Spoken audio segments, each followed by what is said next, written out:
we're preparing to do some things differently, do some social distancing. Today we're going to go over and look at how we might want to rearrange the seating a little bit to encourage people to separate. Well, let's wait till everybody's on the same page. These guys are still having a meeting. And so this week, we are inviting all of our staff, obviously, and all of the volunteers to come.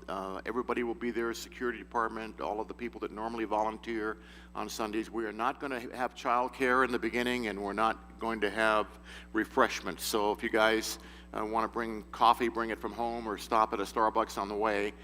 But if any of you want to come Sunday, you're welcome to do that. And what we're going to do after the service is we're going to have a brief meeting with those that are there, preparing them for the following week, which is the hard opening, and giving them some instruction on how to move people around. We're going to have several doors open so that people can come in multiple ways. I think on this side of the building especially, we can open a door that goes directly into the sanctuary. You guys know that we have that door over there. There's of course the main doors, and there's doors here, and we will kind of funnel people into different doors. We're concerned about our own people, obviously, but we're also concerned about the optics for the neighbors and for the neighborhood. You guys realize we live in a traditional neighborhood, and there are people around that are going to be observing that, the church is starting up again. And there are a lot of people will probably be happy about that, and there might be some that might be not so happy about that. So we're not anticipating any issues, but if we do have some, that's what we're going to talk about after the service next Sunday. So I encourage you to come if you're able. How many of you, Jesus tells us to love our enemies, does he not? How many of you find that, huh? How many of you, even if they're in your own house? Did you say even if they're in your own house? Oh. You? No, whoa. By the way, those of you watching this morning by live stream, we apologize, we got a little bit of a late start. We're going to be live streaming this every week at 6:15, and at 7:30 it's going to also appear on various Facebook pages for the church and from my Facebook page, and I believe Steve's as well. We'll be pumping these teachings out there for those of you watching this morning, so welcome. But how many of you find that watching the news, doesn't it feel like we're almost in a civil war? It kind of has that feeling, and there have not been many gunshots yet. Hopefully there won't be. But how many of you find it more difficult to love your neighbor when you're watching the news? I'm watching the news, and I must admit, I can get pretty angry watching the news and hearing people on the news say things that I think are absolutely ridiculous. Of course, if I were on the news and I said what I think, I'm sure there'd be a lot of people that would feel the same way about me. But loving people the way Jesus calls us to love people, how many of you also realize that we cannot come out of this pandemic the same way we went in? That we have got to really behave in such a way to where we convince people that we really truly are the real deal. We're not hypocrites. We're people who love Jesus, and we're called to love people. And if we're not able to do that, guys, the same thing's going to happen that happened after 9/11. People are going to go looking, they're going to go searching, and they're not going to find what they need, and life is going to be back the way it was before. And if we're going to see a kingdom revolution in the Rockies, we can't be the same. The teaching this morning just happened to be on the slate of one that we were going to bring around this time anyway, and the title of it is My Attitude and My Actions. Those are the two things I just want to talk briefly about, and then you guys can kind of drill down on it in your table discussion. But my attitudes, you guys have heard me talk before about the Pygmalion effect. I believe I've shared that here. The Pygmalion effect is when my attitude or assumptions about people, places, and things can actually be the reason why they are the way they are. The illustration I used was a study they did back in the 40s with I think it was a 5th grade class of students. No, it was an 8th grade class of students, I'm sorry. They took 20 children. This was back in the 40s. They didn't have a lot of technical stuff back then, but they gave these sophisticated tests to 20 children, and they determined that 5 of the 20 children were gifted learners. They were off the charts, smarter than everybody else. And they identified these 5 children to the teacher. And then they gave the teacher the class for the entire year. When the year was over, they retested all 20 children to determine how much of the material that year they had actually learned. And the test at the end of the year validated the test at the beginning of the year. The 5 kids that they identified as gifted learners learned 30% more than all of the other kids in the class. So it verified that they were in fact gifted children. Then they broke the news to the teacher. They never tested any of the children the first time. They simply picked 5 kids at random and told the teacher they were gifted.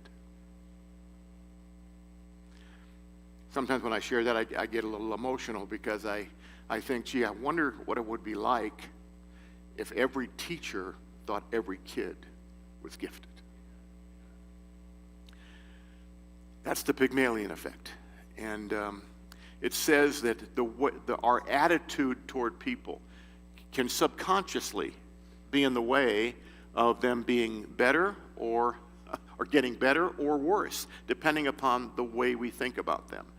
And there's a verse in here later that talks about, in psychology, it says that attitude follows behavior, and I believe that is true. The Bible kind of validates that. I'll show you that in a minute. But our attitude about people is very, very important. That's the Pygmalion effect. There's a story behind the Pygmalion. I don't have time to unpack it this morning, but you can look up that character. Luke 6:27-28 in the NIV says this, "But to you who are listening, I say, love your enemies. Do," there's the operative word, do, that's behaviorally, do good to those who hate you. Bless those who curse you. Pray for those who mistreat you. Now, those are words we've all heard before, but I don't know about you.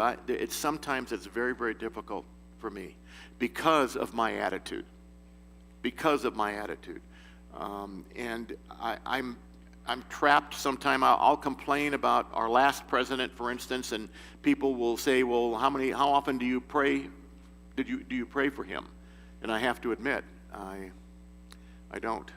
Or I don't do it as often as I should. I do it in a public setting, maybe to prove that I'm a prayer, but do I really, really get on my knees and pray and call out to God for that president? I do for this one. You guys understand what I'm saying? Acts 16:23-30 says this. After they had been severely flogged, they were thrown into prison, Paul and Silas. And the jailer was commanded to guard them carefully. When he received these orders, he put them in the inner cell, and I've studied that. The inner cell is not a nice place, and fastened their feet in the stocks. About midnight, they were praying and singing hymns, Paul and Silas, to God, and the other prisoners were listening to them. So it was obvious to the other prisoners what they were doing. And the guard was listening, I'm sure. It says that. Suddenly there was such a violent earthquake that the foundations of the prison were shaken. At once the prison doors flew open and everyone's chains came loose. The jailer woke up. When he saw the prison doors open, he drew his sword and was about to kill himself because he thought the prisoners had escaped. Many people have asked, why would he try to kill himself? In those days, if the prisoners had escaped and he assumed that they were gone, he would have been put to death for that. The difference is he would have been tortured first. So he's thinking about that, and he's thinking to himself, I need to get this over with because I'm dead here and they're going to torture me. That's what the theory is about why he wanted to kill himself. But Paul shouted, "Don't harm yourself. We're all here."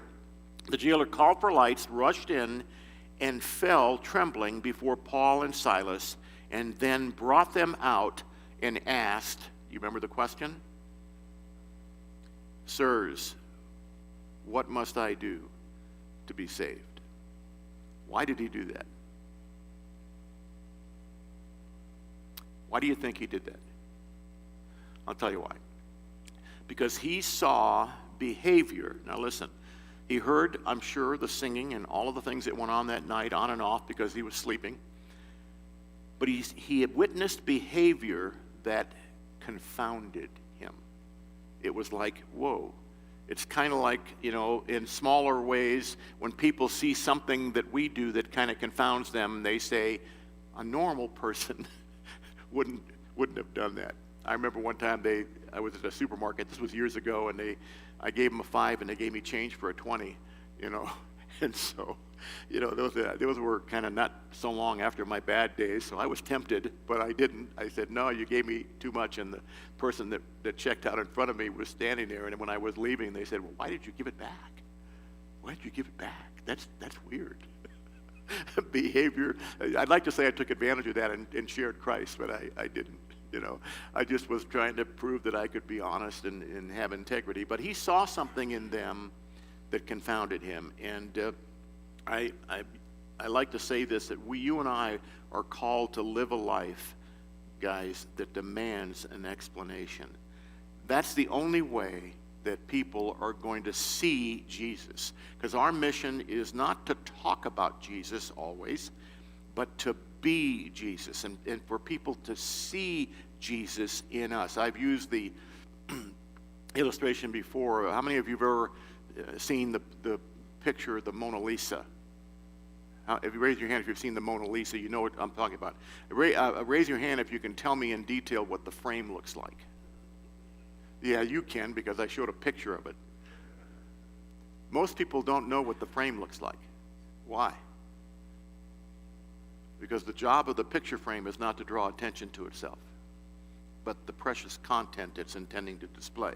The same thing is true, men, of your and my life. If people are seeing you or events and not Jesus, then we're not doing our job. Jesus is the Mona Lisa that they need to see as they observe our life. Why is this important? 1 Corinthians 2:14, the people that I oftentimes find myself being most disappointed with and angry at even, I have to understand this verse, that there are people oftentimes without the Spirit. The man without the Spirit, listen, does not accept the things that come from the Spirit of God, for they are foolishness to him. How many of you finding, even talking heads on the media these days, talking about how our faith is foolish? It's absolutely foolish. But this is predicted. And he cannot understand them. Why? Because they are spiritually discerned. They need to be spiritually discerned.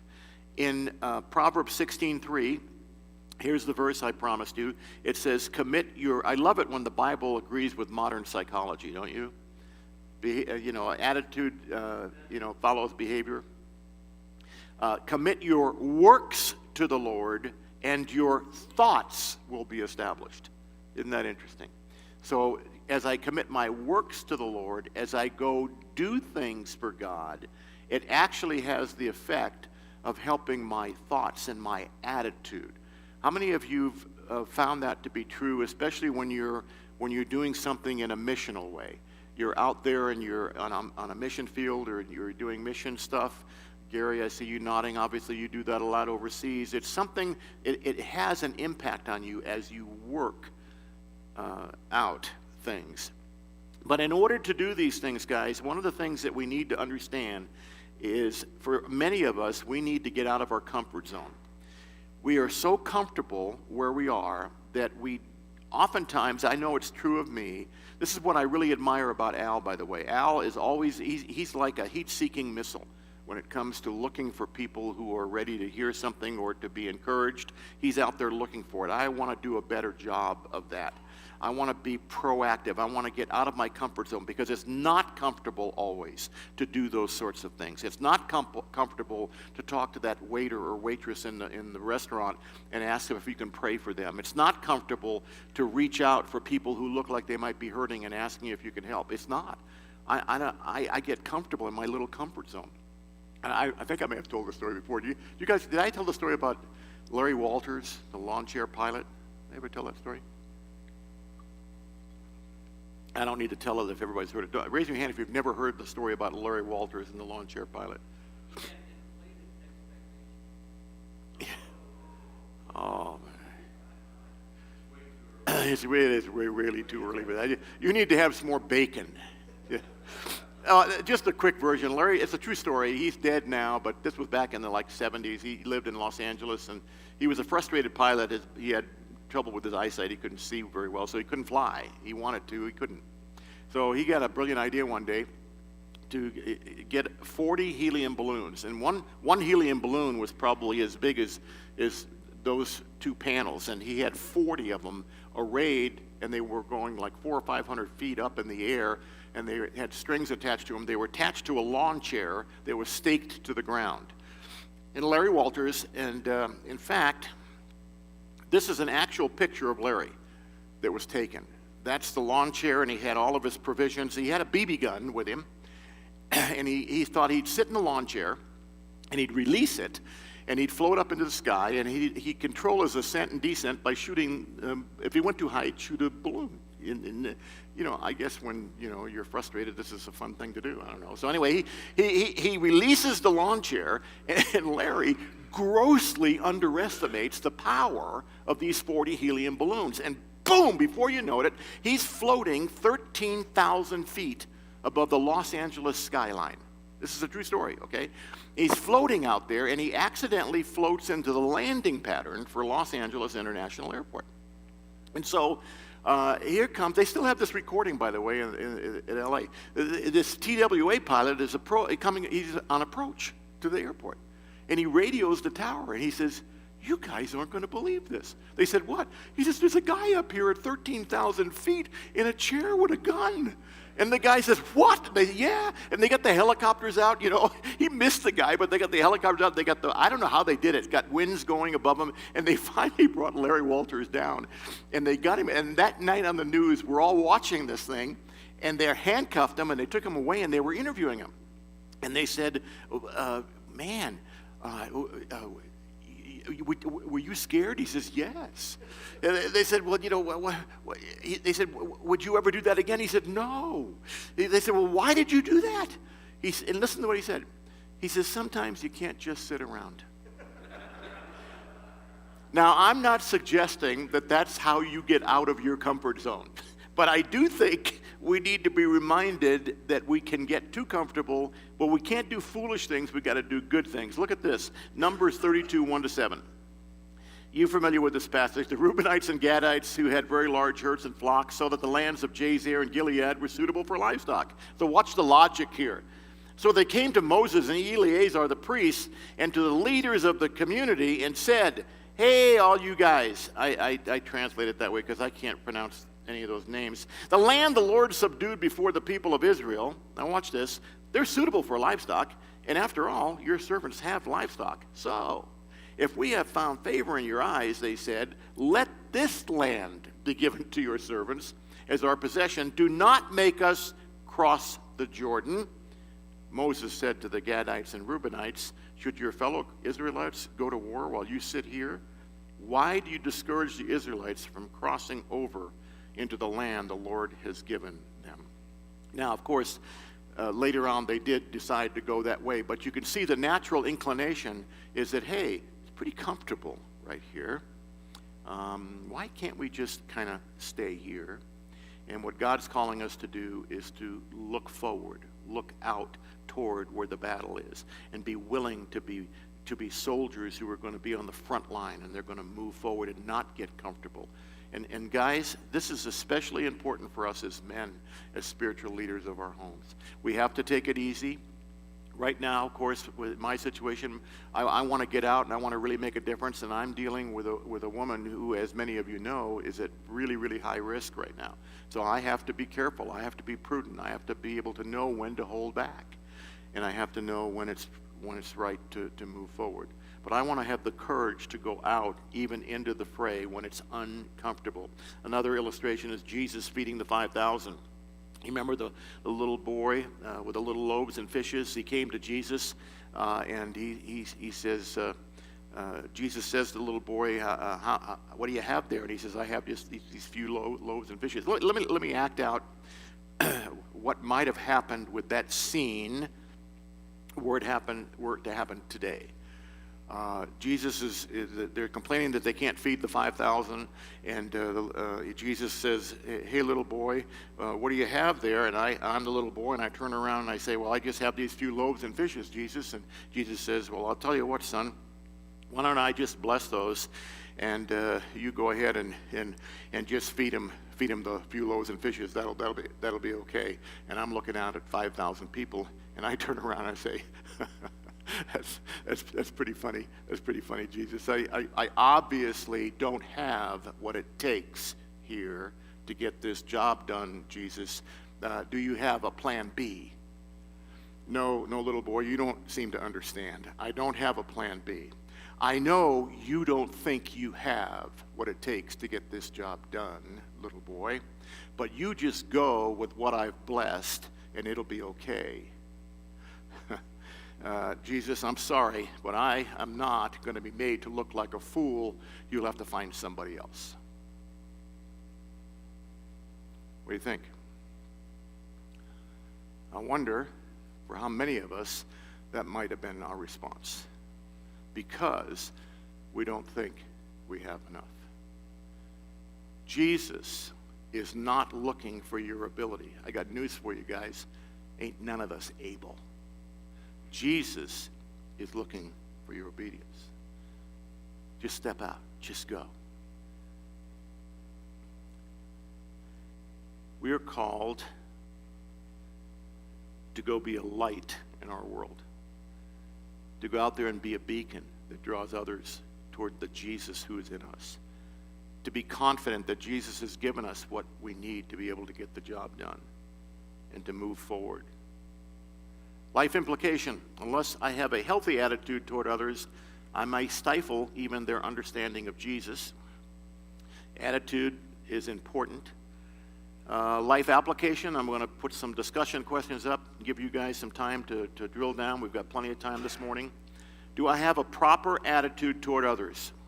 You might want to talk about that a little bit. I've shared struggles that I have sometimes in dealing with people that I don't even know that I see on the screen. But it happens with people that I know as well. You know, I might have an unhealthy attitude. It could be family members that are. Now, I have some people that are in my family. They're not in my home. It would be more difficult if they were in my home. But just like Jay, I have people in my family that are atheists, and I don't understand how you can be an atheist. It just makes no sense to me, and it's hard. But I have to have a right attitude toward them. I have to love them anyway. And then, am I willing to step out of my comfort zone and make a difference? Are there some areas in your life where you feel like you've been reluctant to step out and really make a difference? And guys, this is extremely important. That's why I think AIM is so critical for us as a body, as a church. And we need to have more of our men come to be equipped to go out and really be the point of the spear for the road at Chapel Hills. God is looking toward us for that. Amen? Amen. All right, guys, please have your discussion time. And as always, it's been a while since we've been back together. But for you guys that are leading the discussion, if there are a couple of tables that are only a couple of you, you guys might want to join with another table and make it a little bit larger group. If you'd like to do that, that's fine. But please allow enough time as we conclude about quarter after. Leave enough time to pray with and for each other this morning. Will you do that? So go ahead, have a great discussion, and we'll see you on the other side.